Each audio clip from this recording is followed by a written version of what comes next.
Welcome, welcome to Basketball Heads Live. I'm your host, Glenn Poole Harding. And tonight, we have a really, really special guest. Said really? A very, very special guest. Trust me, this is going to be a great interview. This New York City legend is a basketball icon. He attended Seward Park High School and the legendary Tennessee A&I, now Tennessee State. In those days, the NBA did not draft many black players into the league. So from 1966 to 1974, this basketball head played for the Harlem Globetrotters. He was part of that classic team called The Show. You know, the original Globetrotters, with Curly Neal, Meadowlark Lemon, and Wilt Chamberlain. But this basketball head saw that black players were being exploited and wanted to change. He stood up for everyone who didn't have a voice in the game. So he started the Globetrotters Union because he knew a change was going to come. This basketball head was also named top 50 greatest players in Rucker Pro League. And he also coached at Central Connecticut, Long Island University, Boston College, Stanford University, and now serves as the chairman for the Retired Globetrotters Association. Help me welcome to the show, New York City legend, basketball icon, and a member of the Basketball Hall of Fame, Bobby Zoro Hunter. Y'all ready?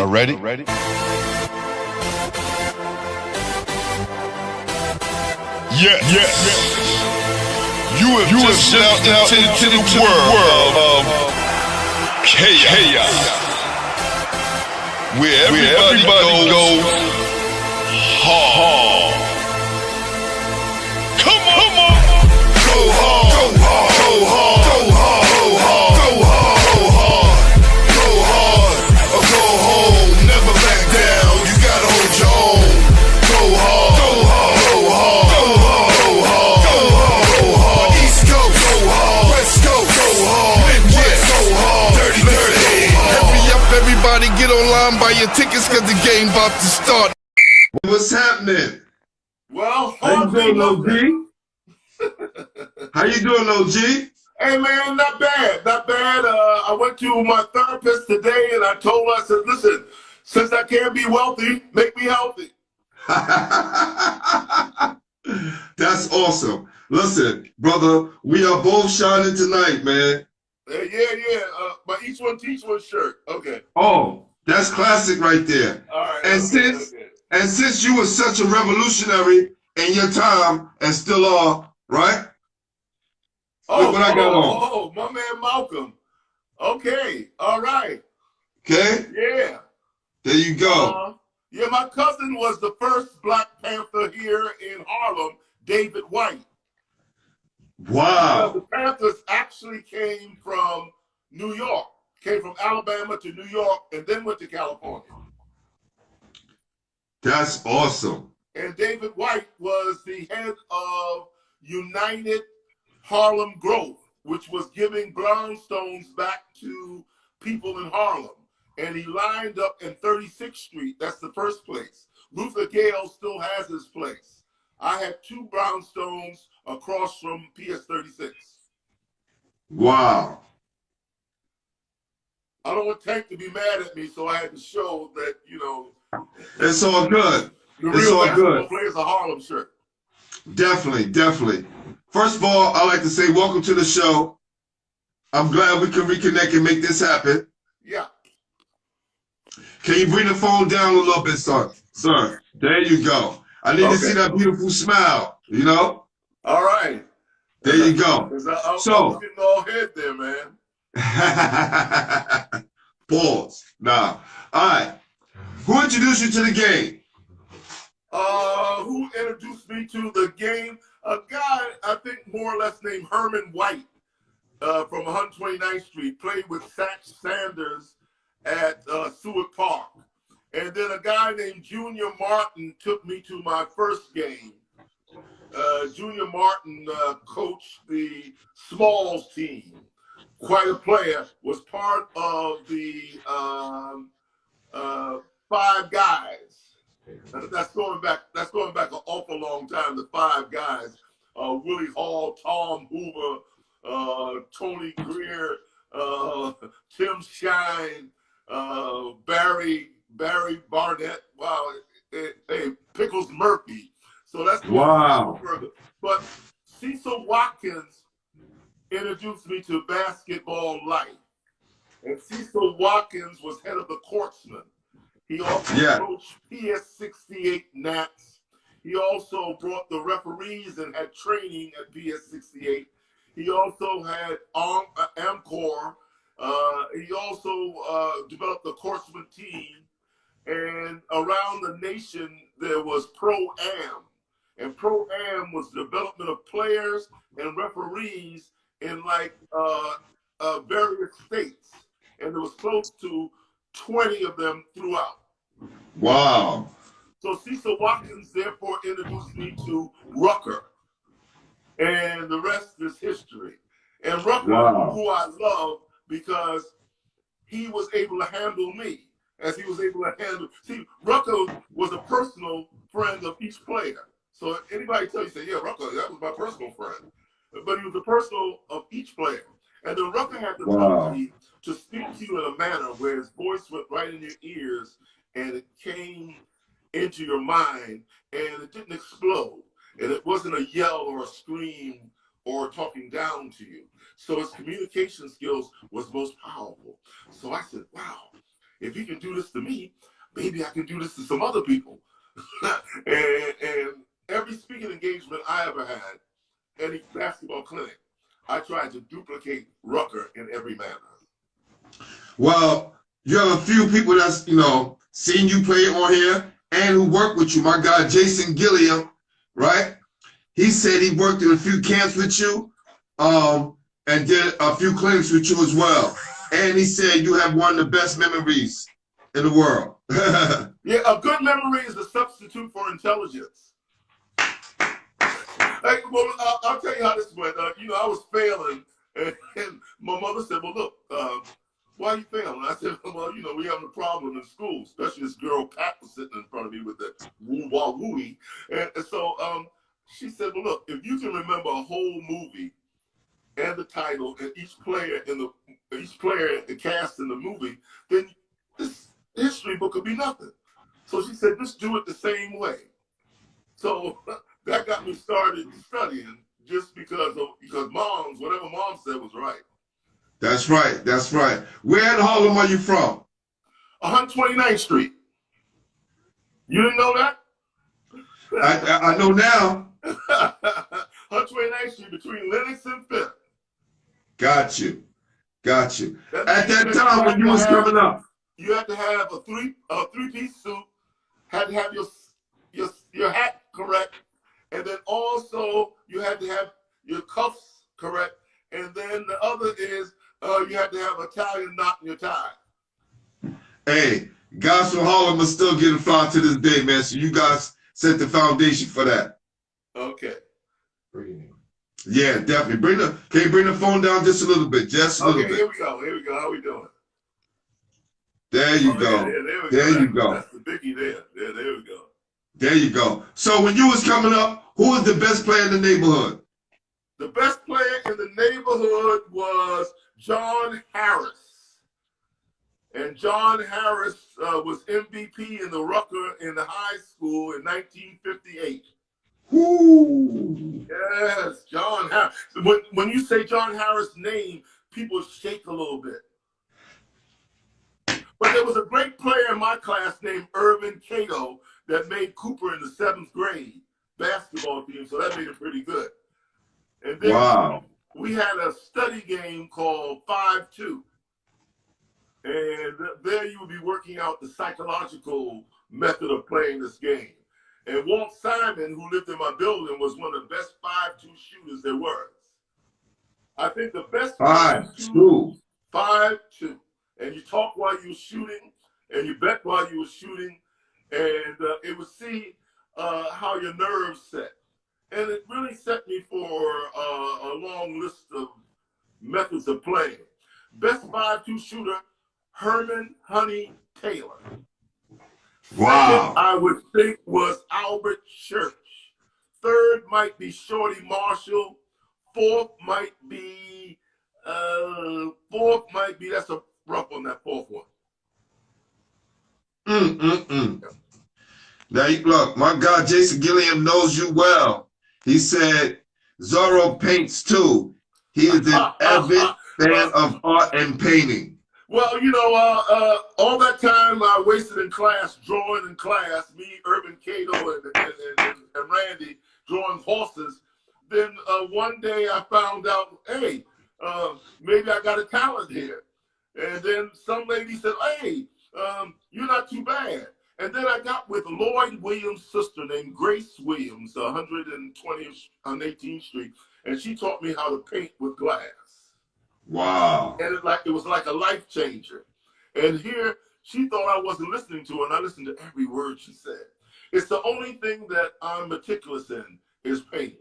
Oh, you're an excellent artist. Definitely. Definitely.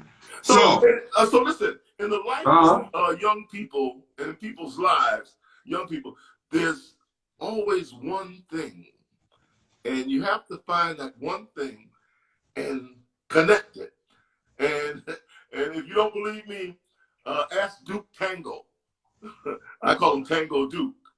Who's that? Who's Duke Tango? Huh? Who's Duke Tango? He changed the rucker into hip hop, announcing. Oh, I got you. Yes. Yeah. So, do you think that was a good thing or bad thing? I think that I used to love to hear the Moonglow sing. Then came the Jackson 5. And now there's no telling what to come. I think Well, the cousin of mine sing the song saying, oh God, what does P. Diddy sing? Something really cool. I'll be missing you. So life changes. The game changes. Yeah, definitely. The game changes. People change, right? And the people who running it kind of stay the same. Oh, well, I'll tell you what we're missing. We're missing the park department. The park department ruled. And we didn't know how important the park department was because they were mentors. And they were mentors that were together. And when I say together, is that Ollie Edinburgh, Fritz Pelham, they were connected together. And Hilton White. Hilton White and Mr. Ollie sent Charlie Scott to Laurinburg. Really? Together. And Sonny Reed with other park department people sent people to Benedict. So the park department was a very powerful piece. Cecil Watkins worked for the park department out in Queens, and he had ran the Ray Felix tournament. The Ray Felix tournament was second to the Rucker. Wow, this is all history for me right now. Yeah. The Long Island crew and Brooklyn crew could get there very easily. And the games there was really something. Then we found out Cecil Watkins had another center called 127 in Elmcore. So he was like a pioneer of basketball throughout the country, not only here in New York. Yeah, we need to get that back. We need to get something going on in New York to bring the culture of basketball back to New York. Because right now, I think we're just losing the culture. The basketball's not going on anywhere, but the culture of basketball, I think, is not there. Well, there was a design to ruin basketball in New York because they had players like Sherman White, Herman Taylor, Ed Warner, Floyd Lane. These guys were pros in college. So all of Yeah. those people are missing now. We're missing. Hey, Play in the NBA. listen. Great minds think alike. I've been saying this for the longest on the show. There's an article, a New York Times article, that mentions the Regents exam. This exam that all the kids have to take in New York State. And they coincided with the decline of New York City basketball. As this thing hit, the decline of New York City basketball dipped, and players started to have to go to prep schools and other places to become successful. Not all, but many. Well, I got a 63 on the English region. I was just thinking about that the other day. They could have gave me 2 more points. I studied hard for that. Mr. Siegel. One day I'm going to get you, Siegel. You know, they finished off Tony Jackson, then they finished off Connie and Roger. Connie and Roger was insane. Any day, any court, that would have never went through. So they ruined 2 of the greatest talents coming out of Harlem. What happened with Roger Brown? What happened with Roger Brown? I know about Connie Hawkins. What happened to Roger Brown? They tied Roger Brown to a gentleman that I won't mention his name, and in order for him not to go to jail, he indicated Connie and Roger in the same manner as taking bribes. Wow. Yeah. And that took Connie out of his prime. Was a book. What he got out of it was a book and no jail time. Isn't that crazy? It is. You know, unfortunately, earlier, the right agents weren't presented for New York players. There is a long list of players that should have played in the NBA. I mean, from Ernie Myers to Mo Seven. I could go down to the GOAT, to Joe Hammond. I mean, Pee Wee Kirkland. Pee Wee Kirkland did get a tryout. He did so well that they got rid of him. He did so well, they got rid of him. He said he turned down the $40,000 contract because he had more of that in his pocket. He did mention that. I can afford to disagree with him because the way he played at that camp, he came to play. And as I was at the dressing room there with Clifford Ray and whatnot, the guy said, well, he's the best in the camp, but we can't take a chance. There's cars driving behind him and etc. So he did not make the Bulls. And then we were arguing in the Rucker Park one time, and he said, man, I didn't really want to make the NBA. I said, bull walk. You were trying to make the NBA. He said, well, I was drafted by Seattle. I said, Seattle didn't draft you. Chicago did. He said, well, Seattle did draft me. So just as we were arguing, Emmett Bryan came right around the corner. And Pee Wee said, Stickman said, hey, Emmett, did y'all draft me? Emmett said, yeah, we were trying to get you at Seattle. So, I said, okay. That's crazy. Now, another question. I want to stay on this for a minute. Do you think that was one of the reasons why they kept a lot of guys out of the NBA because they were too good? It used to trip me out when I had to see you guys when I was younger and say, why aren't these guys in the NBA? Because I wasn't watching the NBA back then. I was watching you guys.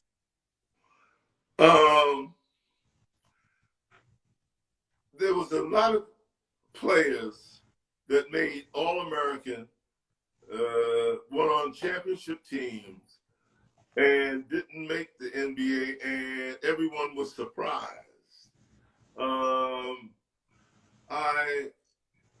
I think it was a collective effort not to have those players because best thing they could do is go to Long Island, say I'm from Long Island, and they said a better. Wow.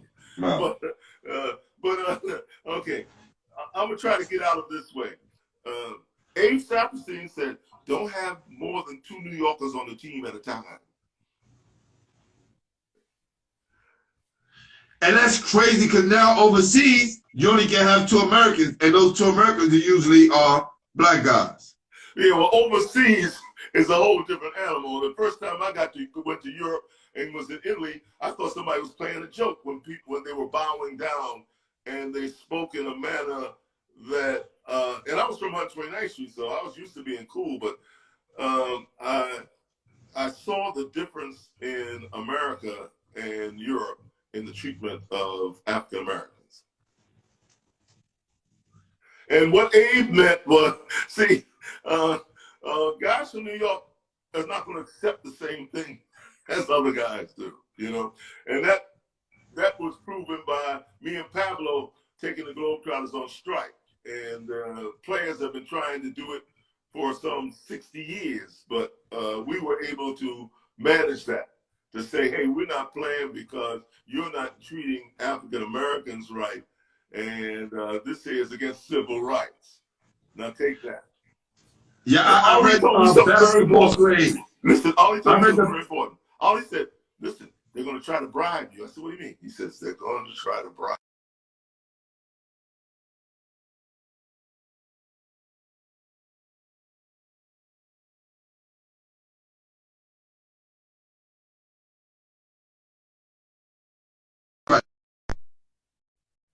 Wow. Right now, I'm just going to be a student of the game and listen. I want to, because you started buffering. Did you say that Muhammad Ali said that Abe Saperstein was going to try to bribe you guys? Abe had died. I was the last one that recruited him. And Abe didn't bribe anybody. He scared them. But this was the new management of George Gillette and Potter Palmer. And Potter Palmer, George Gillette said, look, I'm going to try to, we're going to get rid of Bobby if we have to bring an NBA player. So Bobby Joe Mason said, well, which NBA player is going to be that? I played 5 positions, and I ran 5 miles a day, you know? And the only person I was scared of was Earl Monroe. Like Jesus. Yeah. Yeah. So let's keep on this. I read Basketball Slave. I think it was about a former teammate of you guys. I can't remember his name. His son is from Harlem. I do remember that. Hold on, I'll give it to you right now because I had it written down. What's the question again? No, I just want to talk about the Globetrotters at the time when they said, oh, I got it right here, Andy Johnson. Andy Johnson, that was my man. Tough. Yes. He was really tough NBA player. Yes. Now, his story was interesting because what I read that the Globetrotters would sell you to an organization, and that organization will either cut you or keep you around right before they had to pay your pension and to get rid of you. Yeah, that was more or less how it was done back in the day. Because you see, there's 3 segments of Globetrotters. There's the Globetrotters that beat the Minneapolis Lakers and beat. We're going to get there. I want to talk about that as well. And then there was the Globetrotters that I played with, where we played some straight games and we played all-star games. And then came the Globetrotters that had girls. So there was 3 generations of Globetrotters playing. Now, let's go back to that first game with the Minneapolis Lakers, right? Yeah. At this time, you know, the NBA is opening up for you guys. The NBA. The way I read it, the NBA will play first, and then the Harlem Globetrotters will play second. And then they start seeing, no, they will have the Harlem Globetrotters first and the NBA games second, but then the people will start leaving, and then they switched it. Yeah. Right? And then, you know, you guys got egos, so they start talking, and then the game gets played. Now, the question I always wanted to ask, that first game when they won by 2, did they do that purposely? No. No, no, no. Because the next game they blew them out by 20. I know, but I know the guy who made the winning shot. I met him. Yeah. No. I had a theory. I had a theory that A. Saperstein told the guys, don't win by too much, because the first game and they didn't want to embarrass the NBA guys, so they won by 2. And now, this is just my theory. It's my theory. The people I talked to that were still alive that played in the game told me no. He said no. We weren't sharp as we normally are. And see, the Globetrotters had a technique of playing straight ball that was second to none. I've seen the Celtics use some of it. I look at the NBA players now, and I'm surprised that the coaches don't implement it. But what was the difference between the first and second game? The Globetrotters were more relaxed. The first game, they weren't. Got you. Yeah. Another story that was in a book, it said that if a representative for the Globetrotters came, they usually came and got players who were underclassmen, and they would spread out $500 or $800 in ones on the bed to kind of attract guys to play. I have no idea about that. Yeah, that was just all the information I got for the Andy Johnson story. He said, that's how we got him. I have no idea about that, They came to Washington State and they spread $500 of ones on his bed, and he said that was the most money he ever saw, and he said that's when he was sold. Well, I know that there was a lot of manipulation during then, because part of the deal, they stopped Marcus Haynes from going to Philadelphia. Marcus Haynes. See, Marcus Haynes, everything he did was real. He did the same thing all the time. I mean, I'll just put it like this here. I only tried to check 2 people in my life. That was Earl Monroe and Marcus Haynes. And it didn't turn out good for me. Marcus Haynes, I jumped on him at camp, said, you ain't all that. And he hit the ball in my chest, went 1, 2, 3, bang, jump shot. So the next time, I had him, and he spun, bang, jump shot. So the third time, you know what happened, right? I was on. I got away. Oh, man. So let's go back a little bit. When you was in Seward Park, how good were you guys? Oh, man, we was great until Rodan fell out. Walter Simpson. I mean, he was something else. He fell off the team. I couldn't imagine him failing off because he had a great handwriting. He acted like he was always in class. Boy, we were really bad. We were pretty good. Franklin was awful good at that time. And what about Clinton? What about DeWitt Clinton? They were always good. They were always good. They had Dunbar, Popcorn, Eddie Bowens, Charlie Fowler, Jerry Harkness. Woo! Gosh. You know what I mean? They were stalling, and Popcorn. He had that long stride going to the basket each time, and the other it was no shot. He didn't think that you couldn't block. And then if you came down the middle, let's rumble. I mean, wow. He tested. And he's still winning this program in New York City. He's still winning this high school as far as city championships in New York City.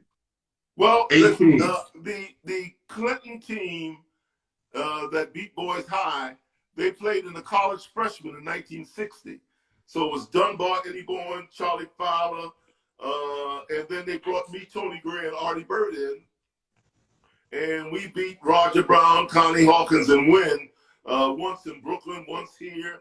Oh, yeah, we beat their butt.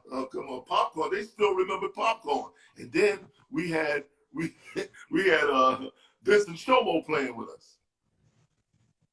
And lucky he had a limousine, because that game we won in Brooklyn with the beer bottles and the baseball players playing and Popcorn Punch. Where did y'all play? Where did y'all play in Brooklyn? Y'all play in Kingston Park or Greenville? Kingston Park, which is Andrews Park. Now, this is history, people, because the great Ray Haskins told me the first Rucker games were held in Kingston Park and not in Harlem. He's right and wrong. One of the early games was there in Brooklyn, but they also had one in Rucker Park at 129th Street. Right, I get that, but I'm talking about like where it's at now. They moved it. They moved from 129th to 155th. Yeah, it was 129th Street first. And then yes. They moved to 130th Street because there was a sink in the park and the water would fill up. So Rucker told McCullough to clean up that water, and then he told me and Ernie Morris, McCullough said to me and Ernie Morris, Rucker wants you to clean that water up. There was some marvelous games there because I'd come up from 129th Street and watch Jackie Jackson snatching Wilkes jump shot out of the sun. Please, let's talk about Jackie. Let's talk about Jackie Jackson. Let's talk about jumping Jackie Jackson real quick. Please explain to me what kind of hops this guy, because we never seen him play. Who we can compare him to? Only one person you could compare him to is possibly John Thompson. But he blocks shots in a certain manner because all of that Connie and Jackie had that same thing. They make like they wasn't looking at you, and then they had the ability to take one step and go and get you. It was nothing. I've never seen anybody jump like Jackie Jackson in my life. Jump over people's head. Jump over their head. So he was broke one time. So I said, Jack, everybody come around here. Go touch the top of the backboard. Wow. I played with him for 8 years. He sat beside me. He never gave me any of the money I dropped on the floor. Hey, my guy Ref One said he's seen you give Dr. J. Julius Irvin the business. How true is that? Well, listen, man. As years go along, you hear the stories. You know what I mean? Dr. J came late and got 57. Me and Cliff Anderson was both checking him. Pete Bessie put it in the post. Only business I seen given to Dr. J was by Joe Hammond. Really? I heard this was a myth. It didn't happen that way. Oh, so okay. So Doc came late and dropped 57 on you guys. Right. So yeah, that's the way of telling the story about who did what business to who. Got you. How good was Dr. J when he was coming up to Rucker? Because, you know, we didn't see him until he kind of like passed his prime in the NBA. Because the first NBA game I saw was the 1980 championship between the Lakers and the Sixers. And that was the first game I've ever watched from front to back. I'm almost sorry he played on that cement, because it may have ended his career earlier. But you see, I only seen two hands like Dr. J. That's Dr. J's hand, and that's Tatum's hand. Connie Hawkins didn't have big hands? See, there's big hands and there's big hands. To Dr. J and to Bruce Tatum, it was like a tennis ball in their hand. The ball slipped out. They never had to do the stick move. That's when you take your finger and stick it to make sure it's tight, and then you keep on going. See, it's a different motion. It's a different motion. Then this motion here is straight on all the way. Got you. Yeah. So back then when you was coming out of high school, what was the college recruiting process like? Very strong, and the SATs was very important to have. Otherwise, you had to go to junior college. So when did they start coming up with the SAT exam?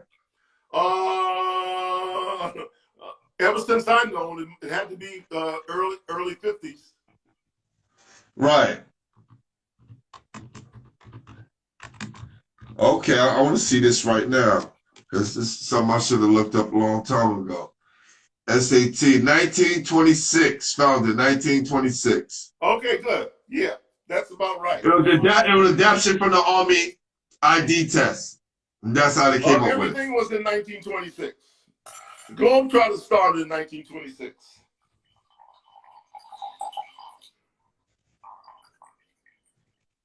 Yeah. Wow. Okay. Now that Texas A&I team. Again, thanks to Coach Haskins, he told me that they were the first team to win 3 college national championships. I believe it was only 2. It was 2? And there was a second team. Back to back. Yes, back to back. There was a second team to have, to put 5 black players on the court at one time. The first was Texas El Paso. Loyola. It wasn't Texas El Paso. It wasn't Texas El Paso, the movie that we saw? I would have to say it was Loyola. Wow. I think they were playing Cincinnati. This is all history, man. This is crazy. That's crazy. I talked to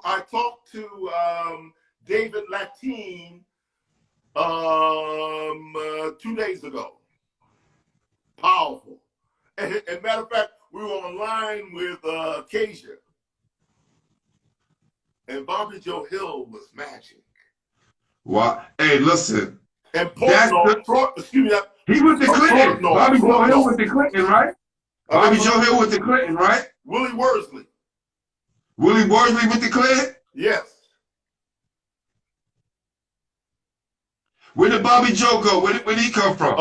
He came from Detroit. Got you. A line of Detroit players that never got that whole thing.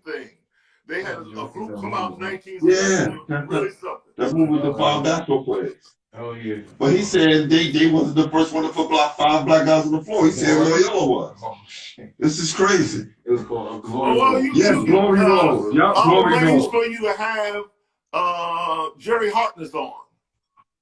Oh, that'd be awesome. So, out of the other schools who was recruiting you, what was some of the other schools besides Tennessee A&I, which is now Tennessee? Loyola. I was a lock for Loyola, but I failed the Regents. And then I was supposed to go to a junior college, starts with a J in Illinois. I believe the prison's there. And then I was Maryland, NYU, and a Citadel. My grandmother said, no, they think you the white Bobby Hunter. Yeah, like Citadel. I could imagine you go there. Yeah, right. Back then. And it took me, I hadn't even learned to take orders yet.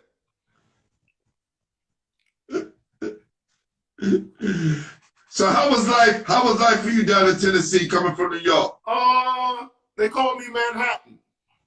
And I remember me and Wilma was out. I ran a little track earlier, but I had got pneumonia when they had the Olympic tryouts. So I was running track down in Tennessee, you know. Yo, hold on, OG. Yeah. For y'all people who not getting it, because he's just saying, yeah, you know, I was out there with Wilma. He's talking about the legendary Wilma Rudolph. Let's make some noise for Don't that. leave out beautiful. Let's make some noise for that. Don't leave out beautiful. Huh? Don't leave out beautiful. Oh, yes, and beautiful. Yeah, That's right. I was in the back racing her for a kiss. She took off like a rocket. I said, what was that? Well, you could have let me win. She said, I tried. Hey, I heard you had some problems with Muhammad Ali on that. What's going on? Tell me about that. You know, they came on campus together. You know, walking that walk with them Olympic medals and whatnot. You know, I said, y'all ain't all that. You know what I mean? Come on, man. Oh man. Did not know that those two was going to be two great African Americans in history. And, you know, Ali and I got closer later on in life. Matter of fact, I wanted him to come down to the press conference at the Urban Coalition with Lloyd Williams and Percy Sutton and Arthur Bonds, but I didn't realize the pressure that he was under at that exact time because he was just coming back to fighting after giving it up for 5 years and saying no. Wow. The greatest thing a black person can do is just say no. And he said, here, take the fame, here, take the money, take the excitement, take everything, but no. And my brother, who we're going to be honoring on the 22nd at the Georgia Capitol, Dr. John, Dr. John Carlos. Oh, yeah, Carlos. for sure. Yeah, represent. We're going to be honoring him at the Georgia Capitol on October 22nd, along with Mary McLeod Bethune's grandniece, wow, Curly Neal, and a few others, such as Sharon Hill, who was head of the ERA in Atlanta. And in case you don't know what that is, I got offended because I found out women's rights were only in 38 wow. states. So we're standing behind them. The former Globetrotters are standing by women trying to get this out to people because there's some people that don't care and there's some people that don't know. Wow, that's awesome. That's awesome. Salute to you, OG. That's what it's about right there, man. So tell me about this friendship you had with Curly Neal. I know that was your old roommate. Oh man. Oh, you talking about Script Neal? That's what they call him. That's what they call him on the black circuit. Script Neal. Man, I remember the game we played in New Jersey against the ABA. And he snuck back home from overseas, claiming his knee. Y'all played against the ABA? Yeah. Yeah. Where was these damn games? Oh man, it was at the Armory, man. Them guys, oh man, they had a lot of Can Do All-Stars on there. Dr. Webster was on there. Gerald Govan, oh man. Charlie Brown, oh boy, oh goodness gracious. Man, Curly Neal got 42. See, when we play straight games, it take them about almost 3/4 to figure out, hey, this guy is the real thing here. You know, when we were roommates, you know, to this day, when I come in there, the shirt over there, he'd make up the bed and clean the bathroom and wipe off the tables. I mean, the maids loved him. I mean, they loved him. Oh God, man. Yeah, he was one of my favorites. Him and Metal Lemon was my favorites, and your name just was just like when I heard about the other Zoro in the movie, I just didn't get it. I was like, the Zoro I know lives in Harlem. You know what I mean? Well, I had to shave my I had to grow sideburns and whatnot because we were in Westchester. And we came out of the dressing room and Medlock's mother said, hey, Medlock. I said, oh. Wow, it scared him. I said, I gotta get me some beer. And oddly enough, her last name was Hunter too. And she was across the street from us. What year did you play in the Rucker League? I played in 1965 with Sam Stitt, Johnny Green, who else? Johnny Green, Sam Stitt, Frankie Townsend, Pickles Murphy, and Kovac, and Dave Seward. And then I went overseas. And when I came back, the Davis team was sweet and sour. I said, "Oh no, we're not having that."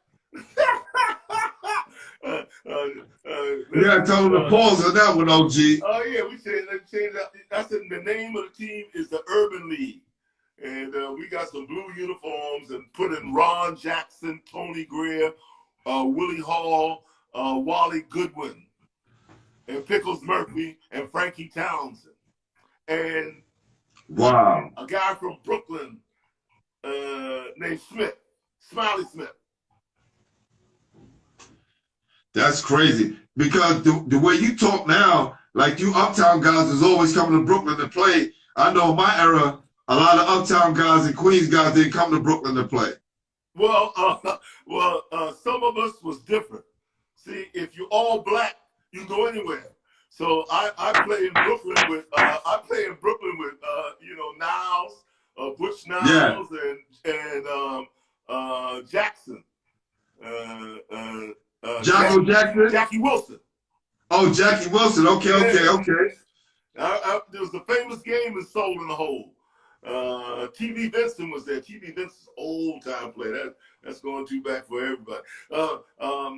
We were playing like nobody's business, and I was checking Goldfinger, and Goldfinger was killing her, and I was on him so tight a raindrop couldn't get in between, and I checked him all the way, and he just turned like it was nothing, like I was nothing, and shot the ball in, and before it hit the ground, I grabbed it and threw it down court, and Jackie Wilson laid it up. The game was over. I was in my car, and the fight had started. That's what they do. Listen, that's all the guys will say, man. We don't want to come to Brooklyn because we don't want no problems, man. Hole in the hole? Yes. Oh, man. That was considered to be a problem. Now, when you join the Globetrotters, right? Yeah. And you start seeing the players getting treated unfairly. And when you came over to Union, did they kind of dismiss you right after that? No. Pop Gates and Carl Green told me, plan carefully and watch who you tell. So by the time they got everything, I had everything pretty well structured, and then Pablo had the other team. A real power here. Could I have done what Pablo did? Because Bobby Hunter told Pablo, hold down the other team and join what's right. So it's something in your life that brings you to an area with another man when you got each other's back. Yeah. Do you feel like the NBA blackballed you because of that? No, they blackballed me before that. But no. I was in the Knick camp and playing down in Wilmington, Delaware with Freddie Crawford and Tom Hoover, and I shot a left-hand backhand on Laverne Tark, and Neil Johnson said, "If you'd have missed that shot, I would have got rid of you right then." So I played better team ball when I got with the Globetrotters. Wow. It's rough. Being able to play 5 positions and being able to run 25 miles a week and being ambidextrous. And then the other is, that 5'2", gave you a calming effect, so I had no problem. I couldn't wait to get on the court. It was like an adventure. Wow. Now listen, tell me a story about how my cousin, the late great Zachary Husser, got you cut for the Knicks? God, boy. We was playing. We was playing against Stratton. We was playing against Stratton, and I lucked up and had 10 points right quick. So they couldn't take me out. So then in comes Zach with about 13 of his guys hollering, "Hey, Boogie Boy, Boogie Boy." And Neil Johnson hated Zach. And I said, "Zach, just cool it, man." You know what I mean? So then when he took me out of the game, Zach almost caused a riot. The next thing What did he do? Next thing I know, I was cut. And then Zach came to New York and he said, "The only reason I came to New York was because of you and Freddie." Said, yeah. Wow. But Zach Husser was innovative. He got me on something called the Fathers in Education. And he said, wherever they are, I want you to help them. And then I'd come up and speak at his school up in Wings Academy. Yes, yes. Innovative. He would, wow, right now, he'd be on fire. Listen, listen, if he was alive, he would be helping me with my show so much. And he would have got you and all these other guys, trust me, because he was doing a little something before he passed away. I know. I have the spirit of my cousin all inside me, because when I thought I was the first basketball player in my family, you know, to graduate and go to college, he was actually the first one. He did football and basketball at a high level at Columbia University. So salute my cousin, great Zachary Husser. Yes, yes, definitely. Great guy. Miss him a lot. Greatest basketball player in Harlem. Pop Gates. No. Rabbit Walkout. No. Pop Gates. Yeah. Pop Gates? Pop Gates, 10-time MVP in the old Pro League. Played in Washington with John Isaac and Red Auerbach. He's the father of the fast break, right? Hey man, his first step was like nobody you ever seen. So my mother told me, she said, "You're not the greatest basketball player in Harlem." I said, "Yeah, nobody, hey mom." And she said, "No, it was the guy better than you, Pop Gates." So she took me to Pop Gates, and he was security at social service there on 125th Street, where she worked at with Tony Greer's moms. Wow. I posted him up a couple of weeks ago. Oh, you're gonna have to look him up deeply. You have to look up him deeply, because what he did with the Rins, because the Rins was the best team. Right. Got you. The best team. Listen, these guys, their bodies was so crazy. And I know these guys wasn't lifting weights. I look at these guys, the way these guys was built, the way their bodies and their legs were. It's incredible. Incredible specimen. Cooper, John Isaacs, Big John, Clayton, the referee. Yeah, I got. Look, check this out. Yeah. This is him right here, right? That's him. Pop Gate. Yes. Yeah. I put him up the other day.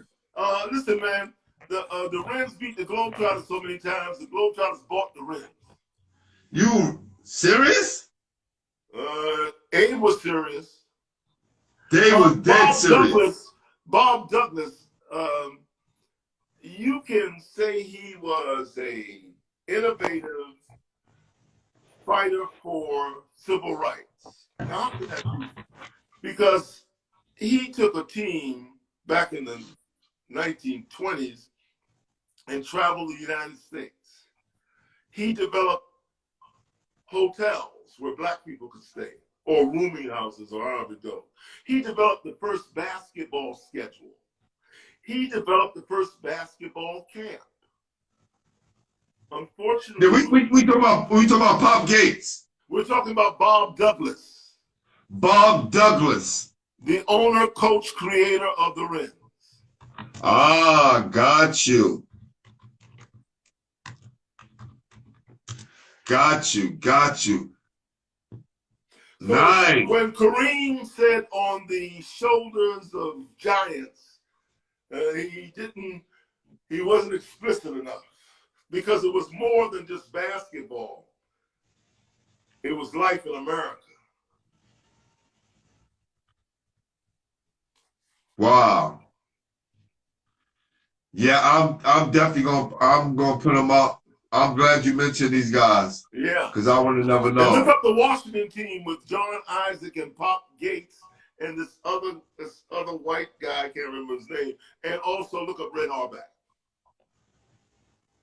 Now, who was the coach that was at Kansas with Naismith? What was the black guy name? I think he was was that Pop Gates? No.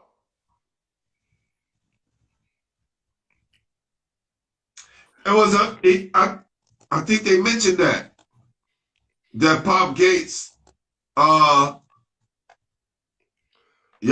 Gates and Naismith won the first MVP in Chicago in the old Pro League.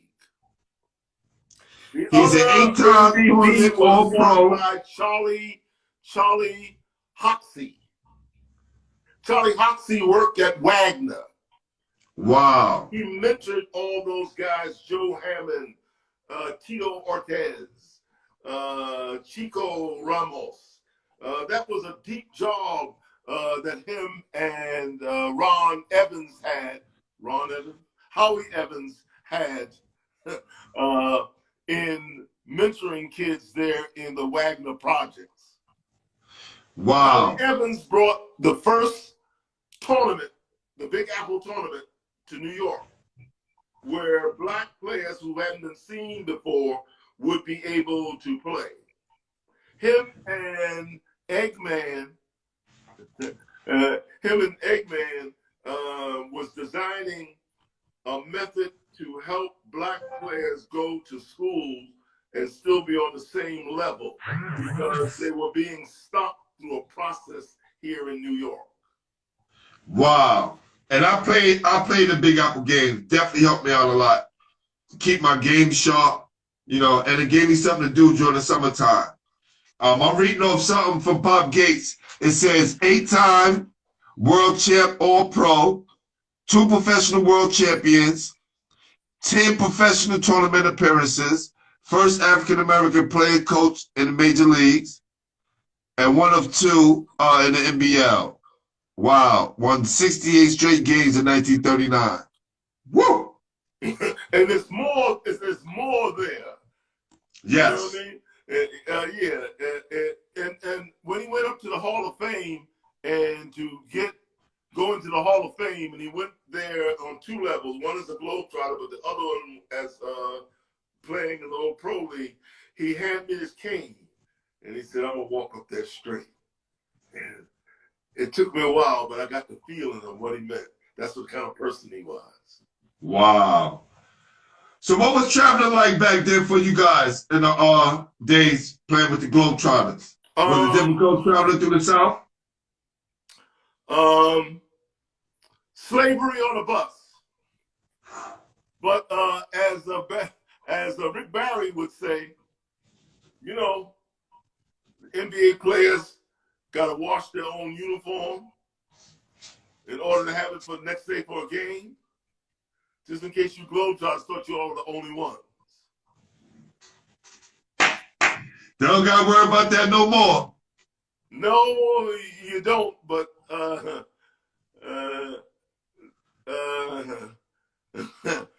right, we're going to come back with our last segment because time running out. I'm going to come back out and come back in. All right? All right. Wow. History, man. History. So basketball heads. What I yawned We'll be right back. We're back. So I just want to say this to you.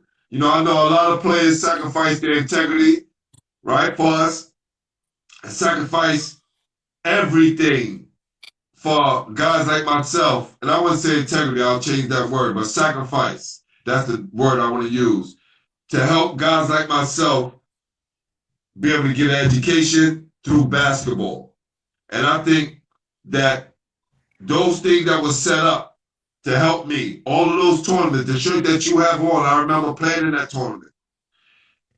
Each one teach one, Boys of Yesteryear, Elm Corps, Citywide, Big Apple Program, Go to Hoops. All of these things were put together by men and women who had a vision to help the next generation. So I advise all my viewers and people who are watching, especially the young people, to do your homework. Because I'm going to go back and rewatch this video and take down names and do my research on these people. So I have a good idea and an understanding about the history of New York City basketball, because that's important. Thank you. I just want to say thank you. Thank you. Thank you. Now, let's get into your coaching, right? Because not only you was a great basketball player, you coach at some of the top schools in the country. How did you get into coaching? How am I doing?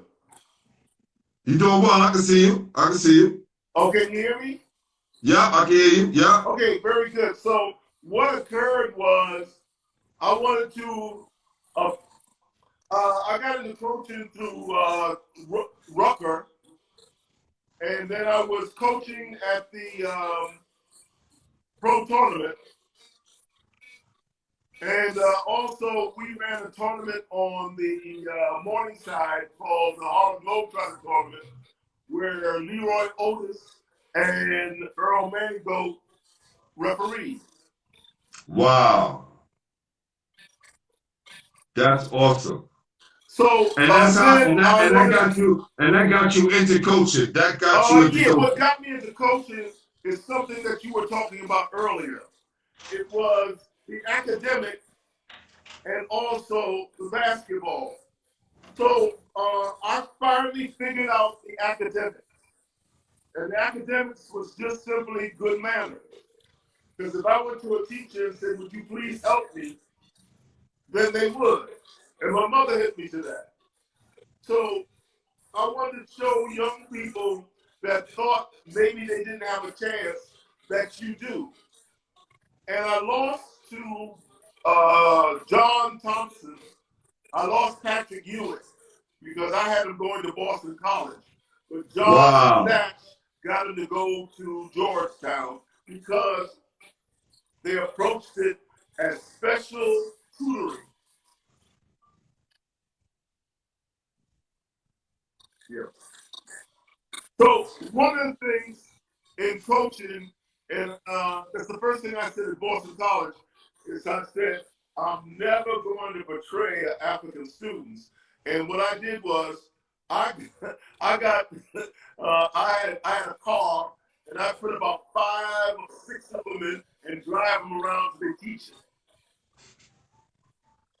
And as one of the students at Boston College will tell you, he was late for his tutoring, and I almost drove my car into the dormitory. Hey, whatever it takes, man, whatever it takes. So you was at Boston College, Central Connecticut, Long Island University, and Stanford. Tell me a little bit something about Stanford and how it was out there. Well, only difference with Stanford is I had to talk different. So what I do was I would imitate James Mason while I was talking. And one time I had to substitute in Western civilization. So I was teaching the migration of Germanic tribes, which always excited me. Yeah. Nice. Wow. So how did you guys come up with the concept of each one teach one? I told you I played in the tournament in the 80s. And he was listening to a woman called Alma John. Hold on. Go. Say that again. Say that again. Go back. Say that He was again. listening to a woman called Alma John who had a radio Who? show. Who was listening? Bob McCullough. Bob McCullough. And Yes. he heard her say, if you see one, teach one. So then he said, each one, teach one. Wow, that's awesome.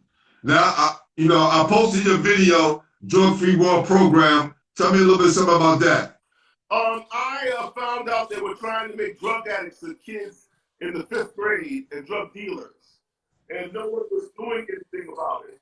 Also, there was no treatment for flocka, which 2% of high school and college students are on.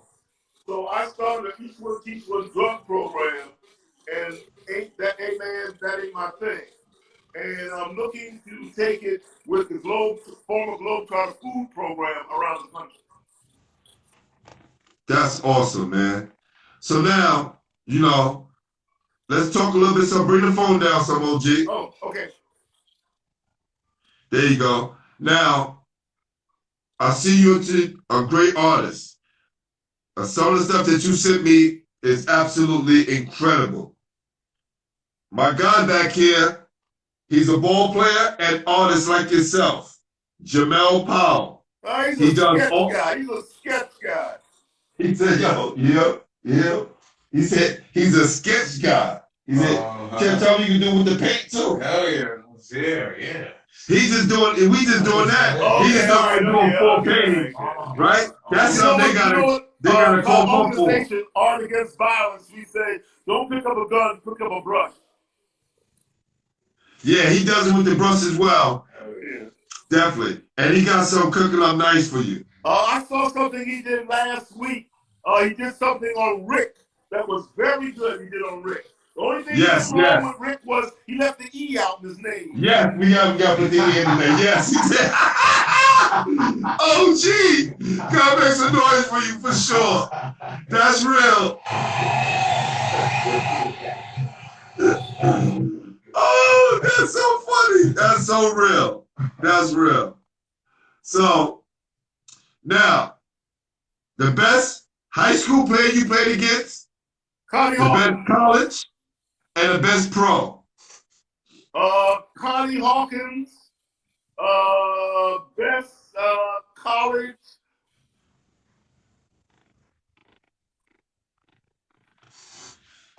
I'd say Connie Hawkins or Tony Greer.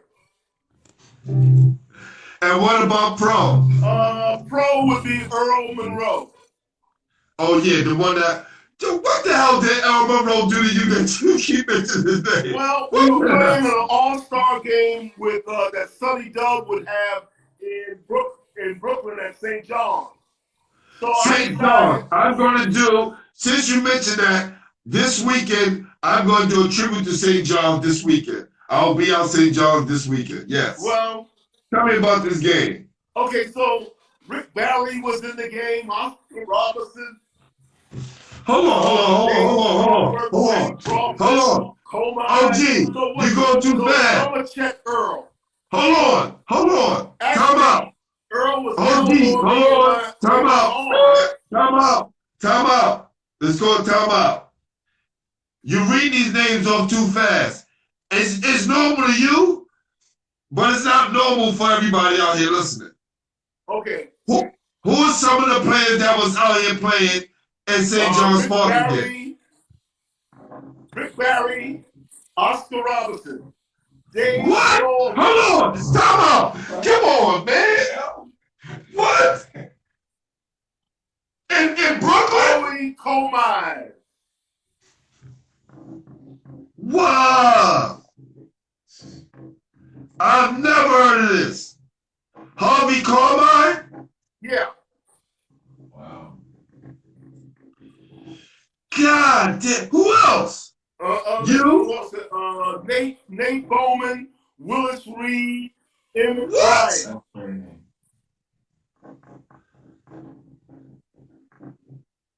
So, Earl elbowed me inside my arm where I couldn't raise my arms anymore.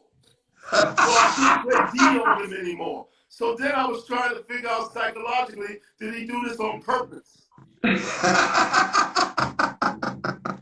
So when we played down in Philadelphia, the Baker League, and I'd be playing down in the Baker League with Sonny Hill, I'd be playing with Mark Jones, Ray Scott, Bill Bradley.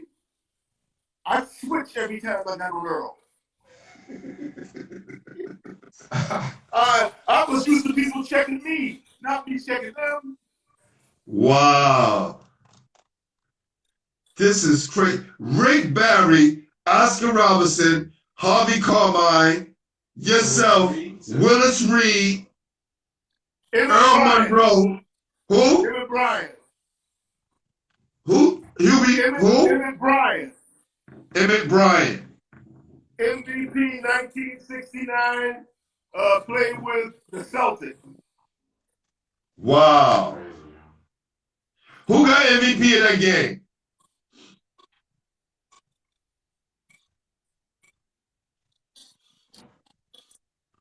Hey, listen, the party was so good after. That's why we got to miss the game. I can't remember.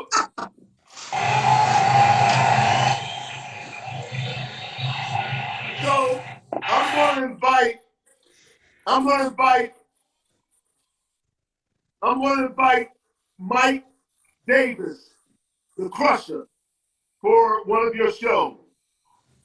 Please do. Okay. Please do. Listen, I enjoyed having you. I'm about to show you a picture right now. Okay. Is that cool? All right, go ahead. All right, let's do it. Let's do it real quick. Oh man, this is absolutely been amazing. I knew it was gonna be amazing. I said in the beginning, this is gonna be amazing. The greatest basketball player on this earth would be Oscar Robertson. Oh shit. Woo! I don't know I would say Mike, but hey, look. I get it. Oscar was a better man than he was a player because he developed the Players Union and started the strike that started all players to make money. True. I agree. Better man. Because I never bought a pair of Jordans, ever.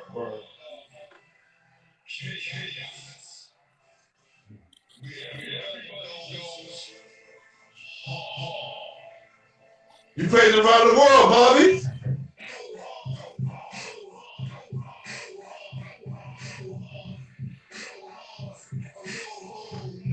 I'm a lot darker than that, man. Don't take my life, man.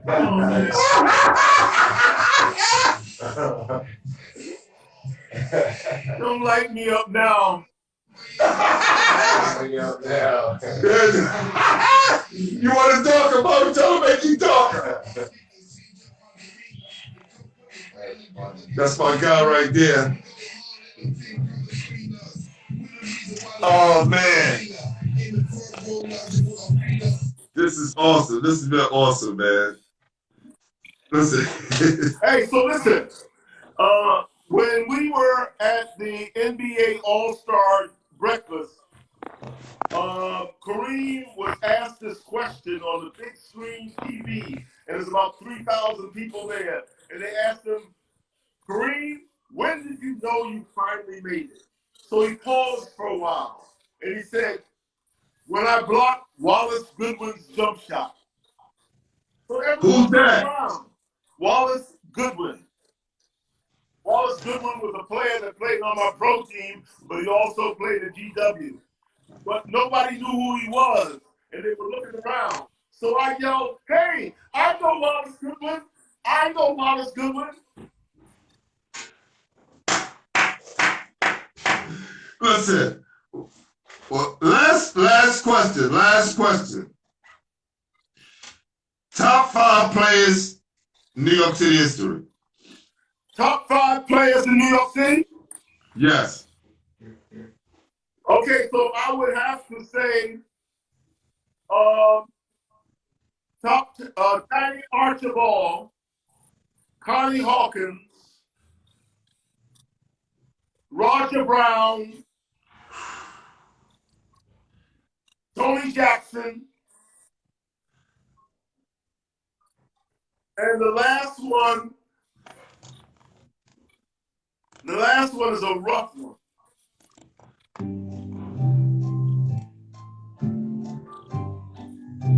Harvey Hunter. That's right. That's right.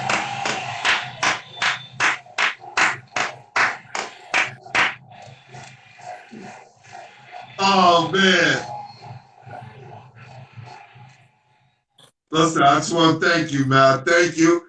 I want to stay in man, contact with you. Don't stop calling me. Don't stop sending me those messages. Those things are motivational. Motivational. Thank you. Let me try to explain this to you easy. I probably won't be with the show, watching the show or seeing the show, but I hope that the sponsors give me the money so that we can put you on national TV. Oh, that would be awesome. That would be awesome. That would be That's awesome. kind of like my job. So I'm going to look up Shake and Bake for you, a great Harlem player. And then you get to see Jerry Harkless, who will tell you about the first black players on one team. And last, Mike Davis. Yes, need that. Okay. For sure. Thank you. It's been an honor. Appreciate you. And we're not finished yet. Yeah. No, we're not. With that picture, yeah. I'm sending you a Game Over Basketball Heads Legends trophy. Hey, thanks.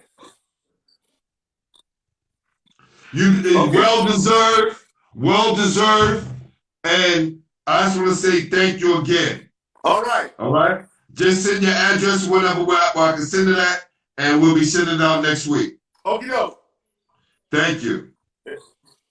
Salute. In the words of the great Globetrotters, chicka chicka boom.